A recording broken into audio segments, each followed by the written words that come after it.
Longtemps, j'étais malheureuse, ignorante j'étais. Je croyais aller au ciel, je m'appuyais sur les œuvres et ma vie, croyant être juste devant Dieu. Longtemps, j'étais malheureuse, ignorante j'étais. Je croyais aller au ciel, je m'appuyais sur les œuvres et ma vie, croyant être juste devant Dieu. Un jour j'écoutais la parole, Moïse et les prophètes. J'avais ma maison tremblait à cause de mon péché, sans issue désespérée. Je brûlais à l'enfer. C'est alors que Jésus-Christ m'a tenu par la main. Un jour j'écoutais la parole, Moïse et les prophètes. J'avais ma maison tremblait à cause de mon péché, sans issue désespérée. Je brûlais en enfer. C'est alors que Jésus-Christ m'a tenu par la main. J'ai reçu la parole, Jésus l'agneau de Dieu. Je ne suis plus esclave, gloire à mon Sauveur. J'ai reçu la parole, Jésus l'agneau de Dieu. Je ne suis plus esclave, gloire à mon Sauveur. Père, nous te disons merci. Merci de nous avoir réunis encore ce matin afin de partager dans ta parole et de connaître réellement comment on devient ton enfant. Reçois l'honneur, reçois la gloire. Ouvre nos yeux, permets-nous de comprendre pourquoi tu as dit que vous connaîtrez la vérité et que la vérité vous affranchira.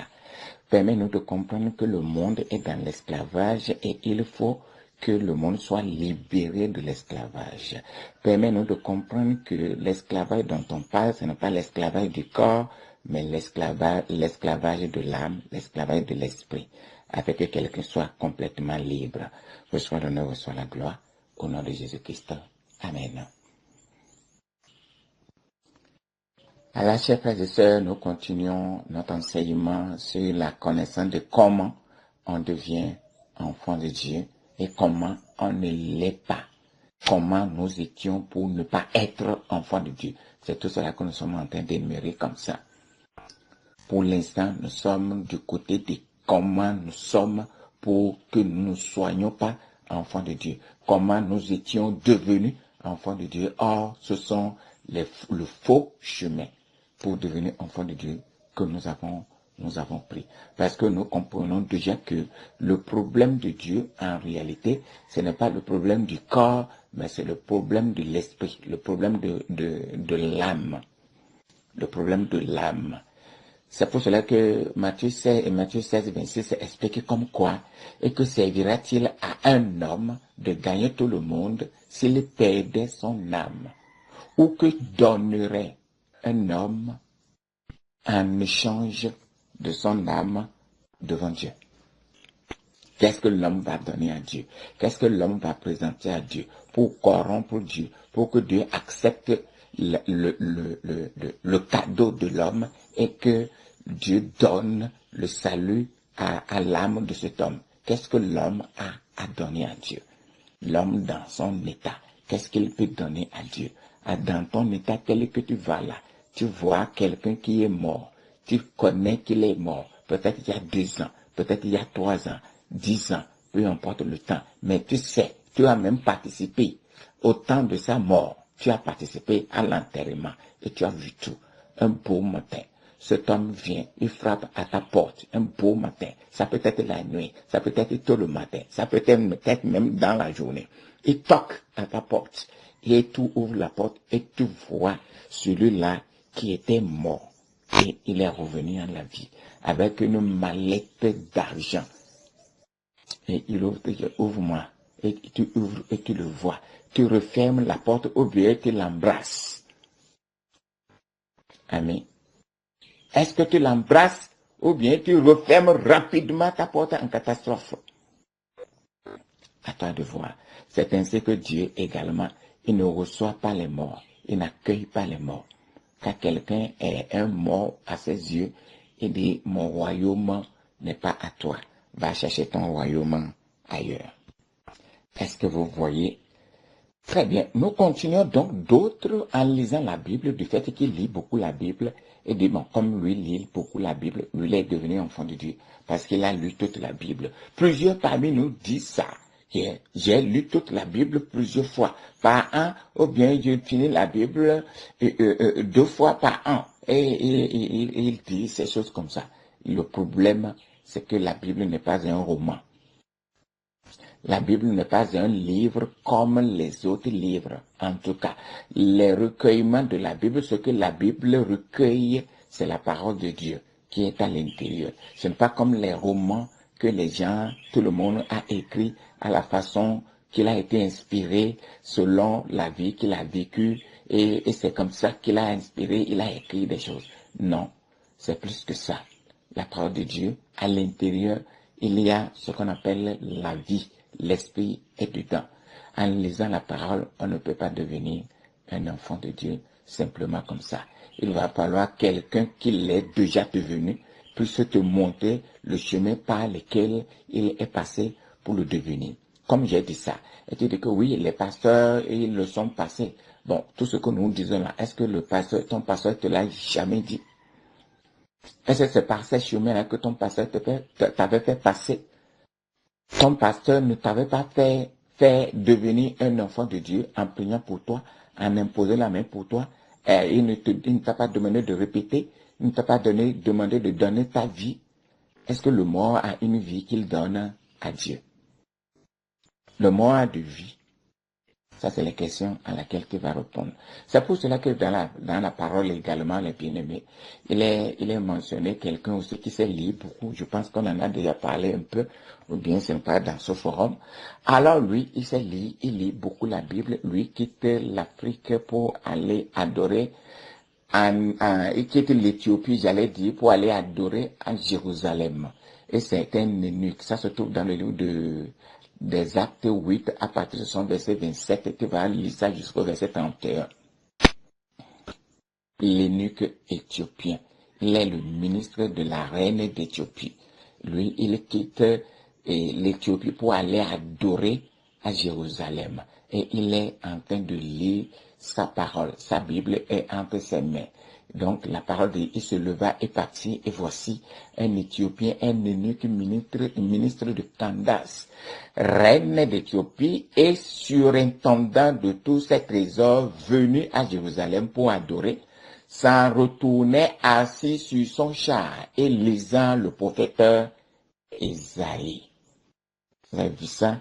Il est en train de lire le livre du prophète Isaïe. Or, comme il a fini d'adorer, il retournait chez lui en Éthiopie. À Jérusalem, il avait déjà l'événement de la nouvelle naissance. Les gens étaient déjà nés de nouveau. Ça, c'est l'après que c'est ça, puisque nous sommes dans les livres des Actes. Bien, maintenant, il y a un certain Philippe qui naît de nouveau déjà. Alors, l'Esprit va monter sur Philippe. Et la parole dit, l'Esprit dit à Philippe, avance et approche-toi de ce char. Philippe accourut et entendit l'Éthiopien qui lisait le prophète Isaïe. Il lui dit, comprends-tu ce que tu lis? Il répondit, comment le pourrais-je si quelqu'un ne me guide? L'eunuque éthiopien dit à Philippe, comment pourrais-je comprendre ce que je lis si je n'ai pas de guide? si je n'ai personne pour me l'expliquer, je lis seulement parce qu'on nous a dit de lire. C'est pour cela que je lis. Amis, lui quitte pour aller, il quitte n'importe où il est, depuis l'Éthiopie, pour aller adorer à Jérusalem. Chaque fois, il fait ça. Les gens vont appeler ça le pèlerinage. Bon, malgré qu'il fait ça chaque fois, ça n'a pas pu faire de lui un enfant de Dieu. Alors, c'est ainsi que Philippe, qui est disciple de Jésus, alors l'Esprit va lui dire, va et rejoins ce char. J'ai une brebis à l'intérieur. Va, prêche à cette brebis, afin que cette brebis devienne mon enfant. Alléluia. Et c'est ainsi que Philippe va accourir derrière ce char. Et là, maintenant, il trouve l'eunuque éthiopien qui lisait dans le prophète Isaïe. Maintenant, l'eunuque n'a pas été orgueilleux parce qu'il est ministre, il est un homme fort, il est un homme puissant. Il n'a pas résisté. Il a dit juste à Philippe, comment je peux comprendre les choses que je lis s'il n'y a personne qui m'aide, s'il n'y a personne qui me guide, qui me conduit. Alors la parole dit, et il invita Philippe à monter et à s'asseoir avec lui. À ce niveau, Philippe va commencer par l'annoncer, le vrai évangile du Seigneur. Et cet homme va être sauvé. Il va devenir un enfant de Dieu. Est-ce que vous comprenez tous ces paramètres, les bien-aimés? Bien, vous voyez comment c'est fermé? Aller chez Dieu, c'est un enclos fermé. Il n'y a qu'une petite truc qui peut te faire entrer.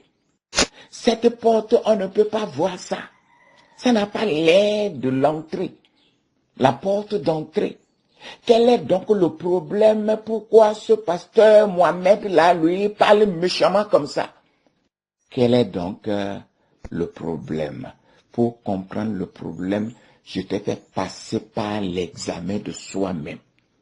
Quand on dit examinez-vous vous-même, le frère Paul dit de 2 Corinthiens 13, verset 5, il dit examinez-vous vous-même pour savoir si vous êtes dans la foi. Éprouvez-vous vous-même. Ne connaissez-vous pas que Jésus-Christ est en vous, à moins que vous ne soyez reprouvés? Examine-toi toi-même maintenant. Regarde ces choses et regarde ta vie de chrétien que tu es. Examine-toi et regarde ton adoration. Examine-toi et regarde là où tu vas et que tu as appelé église. Les hommes que tu appelles l'homme de Dieu, prophète de Dieu, élu de Dieu, tous les noms, apôtres, et tout ce que tu as donné comme indicatif. Tout ce que tu as donné comme titre à ces hommes. La parole t'invite maintenant à s'examiner. Nous t'avons donné maintenant les raisons dans lesquelles, la manière par laquelle tu peux donc t'examiner. Regarde-toi au travers les Écritures. Est-ce que ton entrée dans le royaume est conforme selon Dieu? Ou bien c'est selon toi-même ou selon ton pasteur? C'est ça l'examen de soi-même. Examinez-vous vous-même. Après ton examen, qu'est-ce que tu as constaté? Es-tu entré par la porte étroite ou bien tu as pris par la grande porte, la porte large? Ça, c'est la question. Es-tu entré par la porte étroite? Ami, puisque tu dois comprendre qu'il y a 2 portes. Il y a le portail étroit. C'est portail, mais c'est étroit. Il y a la porte étroite pour pouvoir accéder au royaume. Donc, il y a 2 passages. Tu n'as jamais entendu ça. Mais bien sûr que ça est là. Regardez donc ici. Parlons un peu de ce que Dieu te dit, afin que tu comprennes. On s'examine toujours dans les Écritures. Matthieu 22, verset 11 à 13, lui dit quoi? Le roi entra pour voir ceux qui se disent « Je suis enfant de Dieu, je suis enfant de Dieu ». Le roi entre pour voir ses enfants. Et il aperçut là un homme qui n'avait pas revêtu d'un habit de noces. Donc il n'a pas l'habit. Mais il est quand même entré pour dire que lui est un enfant de Dieu. Ah, Il est quand même entré, oui, il est entré. Il dit que lui, il est dans l'église, il prie Dieu continuellement, il fait beaucoup d'aumônes, il donne sa dîme, il paye, il fait des offrandes, il jeûne tout le temps. Ah bon? Ça, c'est excellent. Dieu voit maintenant et regarde. Le gars, il n'a pas d'habit. Ben, sais-tu que quand on est enfant de Dieu, Dieu t'habille, tu es au courant? Dieu donne l'habit à ses enfants. Ce n'est pas ce que les gens portent, ce que vous appelez l'habit blanc, les boubous blancs. Comme les gens qui vont à la Mecque, ils reviennent avec les boubous blancs. Comme les gens, les célestes qui portent les boubous blancs. Ce n'est pas l'habit que toi-même tu t'es confessionné. C'est Dieu qui te confessionne ça. C'est Dieu qui te donne ça le jour où tu es devenu enfant de Dieu et que tu es né prêt. C'est ton parent qui t'habille. Vous avez vu ça. Quand les enfants naissent dans le monde. Demandez-vous, ce sont les enfants qui vont chercher l'habit pour qu'ils portent, ou bien c'est les parents qui ont préparé les habits pour les enfants. Ça, c'est des choses que tu vas voir et ça se trouve dans ta vie. Amen. Dieu dit donc, comme Dieu est entré pour voir ce qui était assis, le verset 12 dit, il a vu quelqu'un qui est assis, qui n'a pas revêtu de l'habit de noces. L'habit de noces, c'est un habillement que c'est Dieu qui fait ça. C'est lui qui confessionne ça à ses élus, à ses enfants. Il lui dit, mon ami, comment es-tu entré ici sans avoir un habit de noces? La parole de cet homme eut la bouche fermée. Pourquoi sa bouche est fermée? Parce qu'il n'est pas dans la vérité. Bon, quand on dit la bouche est fermée, ce n'est pas que la bouche est fermée qui ne dit absolument rien. Non. Quand Dieu dit que ta bouche est fermée, ce qui veut dire que tout ce que tu dis là, ça ne concerne pas la parole de Dieu. Les manières par lesquelles tu es entré là, ça ne touche pas la parole de Dieu. Ça ne concerne pas Dieu. Et quand tu dis les blablabla comme ça, c'est comme si tu ne parles pas. Comment es-tu entré ici? Il dit, j'ai donné ma vie à Jésus. Dieu dit, mais comment es-tu entré ici? Il dit, non, j'ai prié. Comment es-tu entré ici? Il dit, j'ai jeûné, j'ai jeûné. Comment es-tu entré ici? Il dit, j'ai répété après le pasteur. Comment es-tu entré? Il commence par, je fais des choses, je respecte la loi de Dieu. Comme tout ce que nous avons cité. Je fais des miracles, je fais des prophéties dans la vie des gens. C'est comme ça que je suis devenu un enfant de Dieu. J'ai eu une vision. C'est comme ça que je suis devenu un enfant de Dieu. Dieu continue par lui poser les questions. Comment es-tu entré ici? Alors, la réponse aux yeux de Dieu, c'est que cet homme eut la bouche fermée. Alors, qu'est-ce que le roi dit? On va l'appeler le roi, en tout cas c'est Dieu. Alors, le roi dit au serviteur, liez-lui les pieds et les mains. Commencez par les pieds, puisque déjà on ne fuit plus.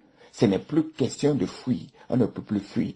Vous savez pourquoi on ne peut plus fuir? Ce jour-là, on n'est plus soi-même. On n'est plus dans son propre corps. On ne commande plus. On n'a plus d'autorité. On a terminé ces 6 jours. Compliqué, n'est-ce pas? 6 jours. Tu as terminé 6 jours.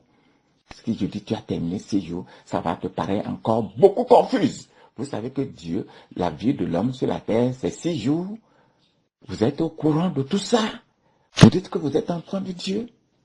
6 jours. Et tu n'as pas pu entrer. Donc, à partir de la fin de tes 6 jours, tu ne peux plus rien faire.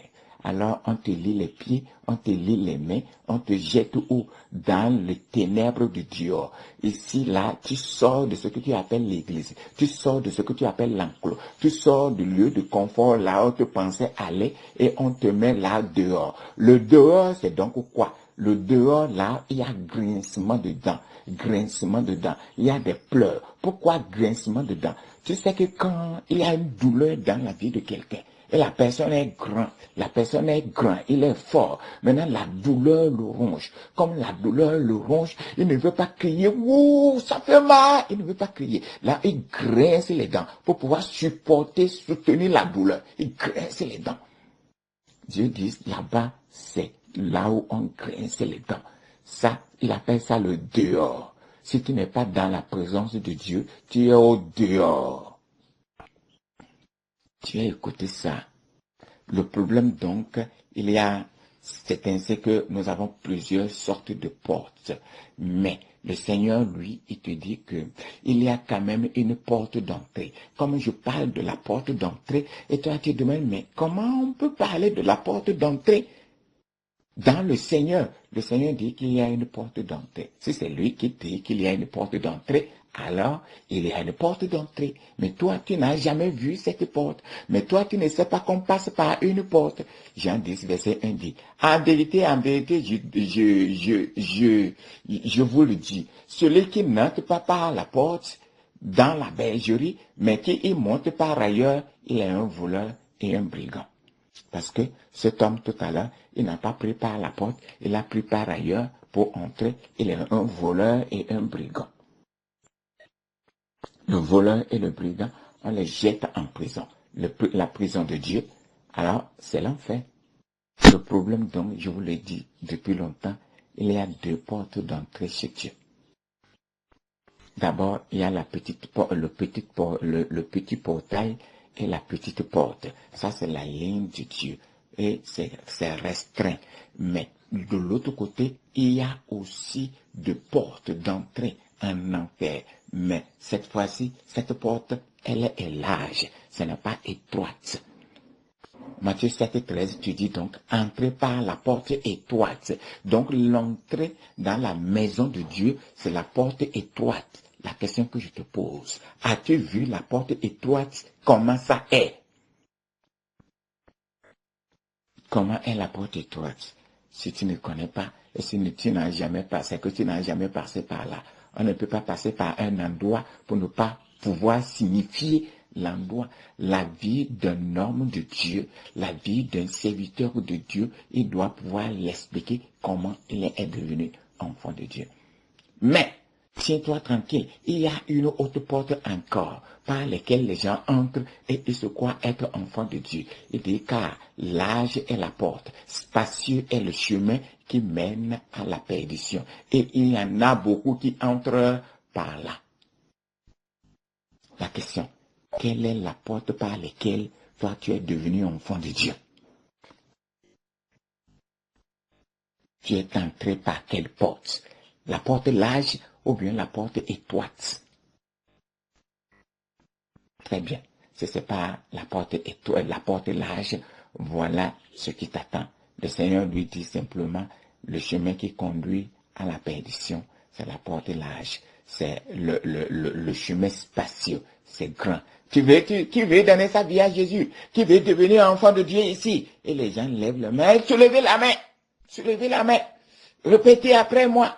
Et les gens répètent. Ça te ressemble à quoi? Le pasteur t'impose la main. Et là, tu es devenu enfant de Dieu. Ça t'expose à quoi? Qu'est-ce que ça t'explique? Le pasteur lève la main, les gens tombent. Ils sont délivrés. Ils sont délivrés. Je te pose la question. Ils sont délivrés de quoi? Ça ressemble à quelle porte devant toi? J'ai donné ma vie à Jésus. Tu as une vie? Dis-moi, depuis quand les morts ont une vie jusqu'à donner? Il faut avoir d'abord la vie avant de la donner. Si tu n'as pas de vie et tu donnes la vie, non, tu donnes la mort. Tes pasteurs t'ont donné leur vie, c'est-à-dire t'ont donné leur mort. Et toi aussi tu as répété, j'ai donné ma vie à Jésus. Jésus n'est pas venu prendre la vie chez les gens. Jésus n'a pas besoin de la vie de quelqu'un. C'est Jésus qui a la vie en abondance. Lui, il est venu donner à ceux-là qui n'ont pas de vie. Il est venu leur donner, aller au séjour des morts, les ramener à la vie. Est-ce que tu es au courant de tout ça? Mais seulement, toi, tu as donné ta vie à Jésus. Si tu as donné ta vie à Jésus, je te pose donc la question, bien-aimé. Pourquoi tu es encore en vie? Jésus a donné sa vie. Est-ce que tu l'as jamais causé quelque part? Non. Mais toi, tu as donné ta vie et tu cours dans le monde. Et tu cours et tu cherches les biens. Et tu veux aller en France. Tu veux aller en Europe. Tu veux te marier au vieux blanc. Tu veux avoir de la fortune. Tu combats les sorciers. Tu luttes contre tout le monde. Tu envoies le feu partout. Et tu es enfant de Dieu. Et tu as donné ta vie. Bon, les choses que tu cours là, tu cours ça pourquoi? Si tu n'as plus de vie. Pose-toi toutes ces questions et donne-toi la réponse, bien-aimé. Si tu n'as pas trouvé la réponse à donner à tout ça, ça veut dire que tu es dangereux et que tu es aussi en danger. Tu cours un danger. Pourquoi? Parce que tu vas finir en enfer. tu cours un grave danger et tu finis en enfer. Comme tu amènes les gens aussi à faire comme toi, comme on t'a amené, toi aussi tu amènes les gens, c'est pour cela que tu es dangereux. Tu deviens un assassin. C'est ça qu'on appelle un sorcier. Celui qui empêche les gens d'avoir la vérité. Ils n'ont pas deux noms. C'est ça la sorcellerie. Sinon, ce que vous appelez la sorcellerie n'est pas la sorcellerie. C'est une connaissance que toi tu n'as pas. La sorcellerie, c'est cela qui empêche les gens de devenir enfants de Dieu. Amen. C'est pourquoi, les chers frères et sœurs, tu dois connaître ton état. Quand on va à l'hôpital et que tu es malade, le docteur fait d'abord un diagnostic, c'est ça? Un diagnostic. Il doit diagnostiquer le mal dont tu souffres avant de pouvoir trouver le produit, le médicament adéquat qu'il faut utiliser pour toi. Ici, le docteur, c'est le Seigneur lui-même, il t'amène dans l'écriture, il te fait plonger dans l'écriture. Et là, toi-même, tu vas voir ton mal. C'est ça qu'on appelle le scanner. Il va te scanner et toi-même tu vas voir ton mal. Comme toi, tu es en train de voir ton mal actuellement. Tu as commencé par voir qui tu es en réalité et tout le mensonge que tu t'es fait depuis tout le temps. Tu es passé au scanner. Donc, il te fait passer au scanner et tu vois toi-même avec tes yeux. Comme tu es en train de le voir. C'est parce que tu n'as pas compris qui tu étais. C'est pour cela que tu t'es fait enfant de Dieu. Maintenant, tu sais qui tu es dans la vérité. Tu sais qui tu es. Tu peux mentir à tout le monde, mais ne te mens pas à toi-même. C'est scandaleux que tu mentes à toi-même. Est-ce que tu comprends ça?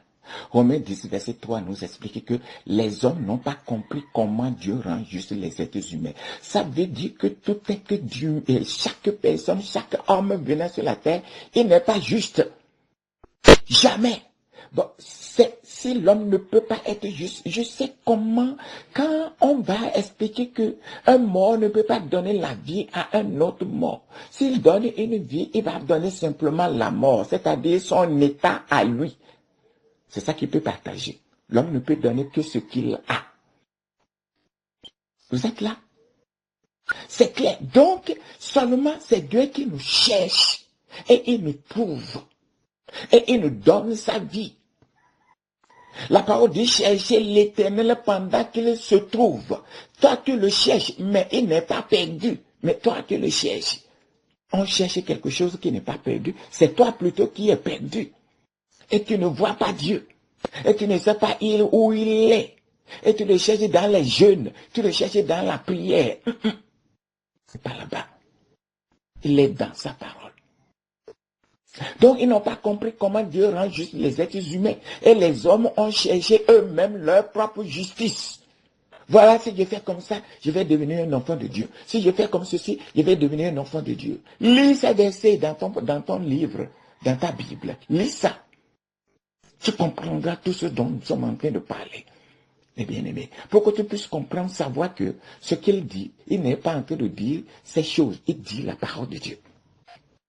Or, c'est la parole de Dieu qui est la seule chose qui est vraie. Seulement, comment Dieu rend juste les gens? C'est lui qui vient aider à tous ceux qui l'ont reçu, à tous ceux qui croient en son nom. Jean 1, verset 12. À tous ceux qui croient en son nom, il leur a donné le pouvoir de devenir enfants de Dieu. Lesquels sont nés? Vous avez déjà écouté ça? Ici. À tous ceux qui l'ont reçu.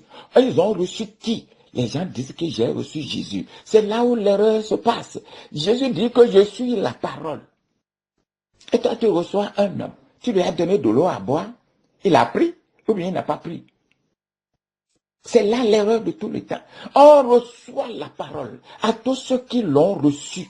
Reçu là, appris eux-mêmes. À tous ceux qui l'ont reçu. D'autres, c'est le verbe. Là, on n'a pas parlé de la parole. On dit le verbe. La parole est remplacée par le verbe. Ici, dans le livre de Louis II, c'est appelé la parole. Donc, à tous ceux qui l'ont reçu, ça veut dire que celui qu'on a reçu là, ce n'est pas un homme, mais c'est une femme. À ceux qui croient en son nom, elle a donné le pouvoir. Elle, qui est elle, la parole, a donné le pouvoir de devenir enfants de Dieu, lesquels sont nés. Ils l'ont reçu. Ils ont reçu la parole. Donc, ils sont traités par la parole. Ce n'est pas par les prophéties bidons. Ce n'est pas par les longues prières inutiles. Ce n'est pas par la délivrance. C'est faux. Par la parole. À tous ceux qui l'ont reçu. À ceux qui ont cru. Ils ont reçu. Pour dire qu'ils ont reçu, c'est parce qu'ils ont cru. La parole a été déversée, déversée, déversée, jusqu'à ce qu'ils ont compris et ils ont cru. Là, on dit qu'ils ont reçu. Cela, il a fait d'eux enfants de Dieu, lesquels sont nés, virgule, ils sont nés comment? Le verset 23. Ils ne sont pas nés selon la chair, ils ne sont pas nés selon le sang, ils ne sont pas nés selon la chair, ils ne sont pas nés selon la volonté de l'homme, mais selon Dieu, la volonté de Dieu. C'est cela qu'on appelle les gens qui ont reçu la semence dans la bonne terre. Matthieu 13, verset 23. Ils ont reçu la semence dans la bonne terre. Et là, ils peuvent donner du fruit. D'autres peuvent porter du fruit, les fruits de 100, les grains de 60, les grains de 30.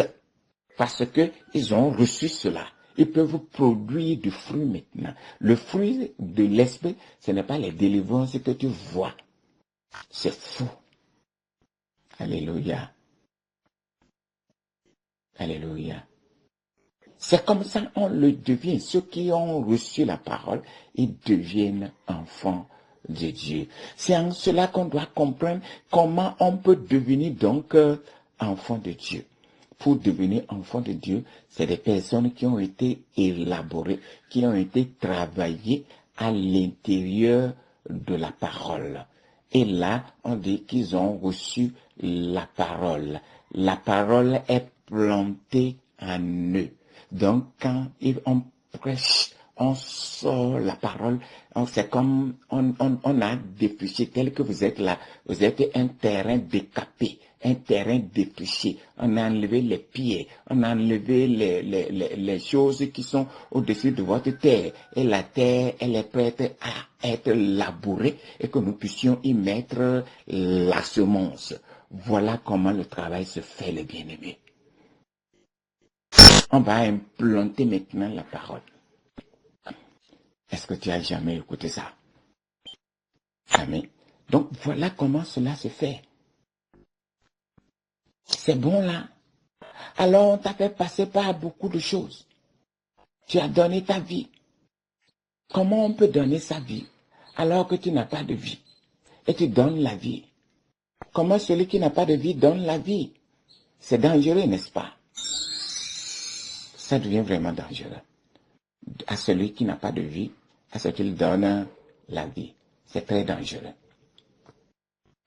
Alors, vous allez comprendre donc avec moi, nous allons conclure cette page. Si on te pose donc la question, ton cœur te pose la question, et Dieu te pose la question, comment es-tu devenu enfant de Dieu? Comme je te la pose maintenant. Comment es-tu devenu enfant de Dieu? Et tu vas dire que j'ai prié ou j'ai fait le chapelet. Non, je te dis ça parce que tu n'as rien compris et que ce sont les besoins de la chair. Là, Dieu dit que tu es né par la chair. Tu ne peux pas être enfant de Dieu. La parole dit ni de la volonté du sang, ni de la volonté de la chair. Si je te demande comment tu es devenu enfant de Dieu, et tu dis que mes parents, mon père est dedans, je suis né dedans, et cela dedans, et ceci dedans, je suis né chrétien, c'est faux. On n'est pas chrétien, on devient. Là, tu es né selon la volonté du sang. Amen. On utilise le livre, le verset de Jean 1, verset 12 à 13 pour séparer tout de toi et que tu puisses voir ça au clair. Est-ce que c'est bon? Donc, si tu dis que tu as fait de pénitence, j'ai jeûné, j'ai donné les choses, j'ai sacrifié ma vie pour donner aux gens.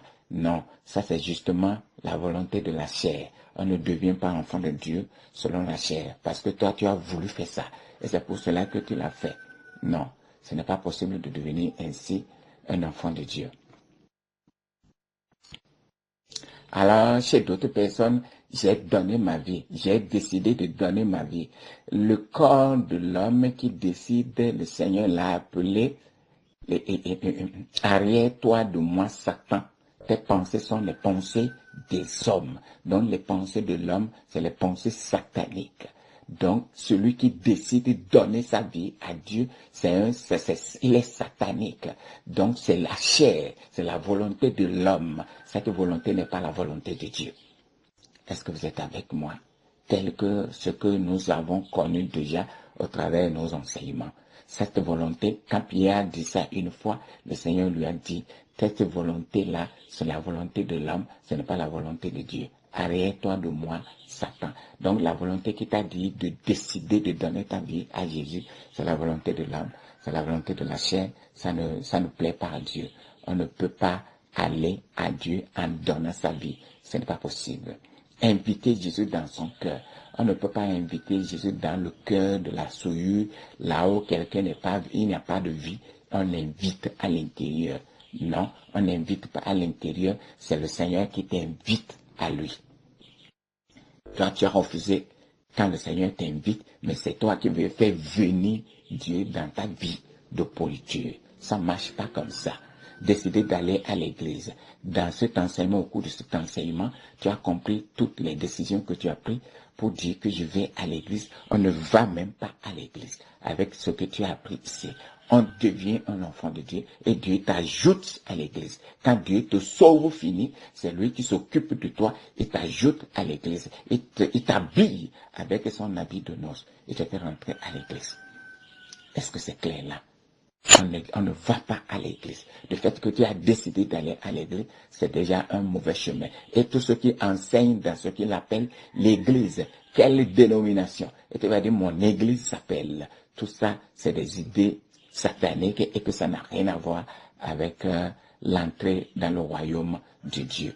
Et dans cet enseignement, tu as compris que personne ne peut se battre lui-même pour qu'il devienne enfant de Dieu. Nous avons déjà vu des personnes qui se sont battues comme Corneille et qui a tout fait, il fait toutes choses, il est bon, il prie Dieu continuellement, il fait beaucoup d'aumônes au peuple et il est pieux, il a tout. Il est une bonne personne pour les hommes et non bonne personne aux yeux de Dieu. On ne devient pas enfant de Dieu parce qu'on est une bonne personne. C'est quand on est enfant de Dieu, à partir de là, qu'on est bon aux yeux de Dieu. C'est à Dieu qu'on veut plaire et non aux hommes qu'il faut plaire. Est-ce que c'est clair? Bon, et il y a d'autres qui disent que non, j'ai décidé de suivre Jésus. Toute personne qui avait décidé de suivre Jésus, Jésus leur dit, il faut renoncer à tout ce que tu as et viens et suis-moi. Quand on te dit de renoncer à tout ce que tu as, comme cet homme de Luc 18, on a dit, bon, va vendre tout ce que tu as et là tu peux me suivre. Il n'a pas pu supporter ça. Vendre tout ce que tu as veut dire que tu vas renoncer à tout ce que tu cours là, à la richesse que tu cours là, au mariage que tu cours là, au voyage que tu cours là. Tout le monde peut voyager. Juste si tu as ton argent, tu voyages. On ne met pas ça comme une prière et c'est ça qui fait ton combat. Ton voyage devient ton Dieu. Ça n'a rien à voir avec Dieu. Donc, tout ce monde ne suit pas Jésus. On ne peut pas décider de suivre Jésus seulement pour suivre Jésus, pour connaître qui est Jésus. Jésus te soumet dans sa parole. Et à partir de là, tu sais maintenant comment on devient enfant de Dieu. Nous avons parlé également de la confession. Ce n'est pas du fait que tu as confessé, du fait que j'ai confessé et j'ai invité Jésus dans ma vie. Et c'est pour cela que Jésus est invité à l'intérieur. C'est faux. Ta confession ne marche pas. Ce n'est pas la confession qui peut introduire Dieu dans la vie de quelqu'un. C'est le fait que la personne a écouté la parole et il a compris la parole. Ça veut dire que la parole a été semée à l'intérieur de lui. alors lui maintenant, il est abondé de la parole et sa bouche maintenant peut confesser et il peut devenir enfant de Dieu. Est-ce que c'est clair tout cela? J'espère que quelqu'un est avec moi. Si on comprend tout ça, donc on a commencé par lancer la procédure comme ça. Tu comprends tous les chemins qui ne mènent pas à la vie de Dieu désormais. Alléluia.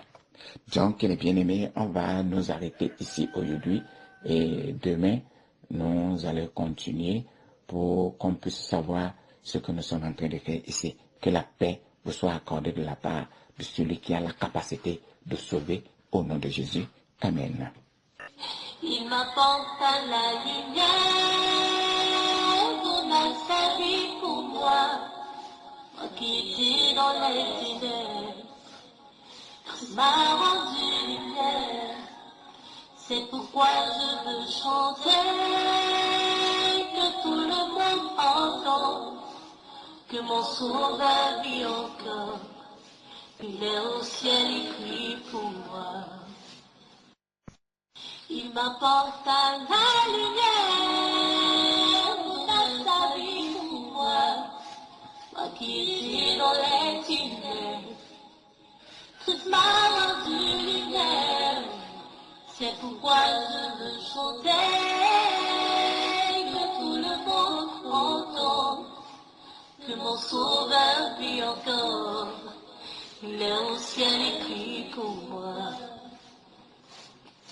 J'ai reçu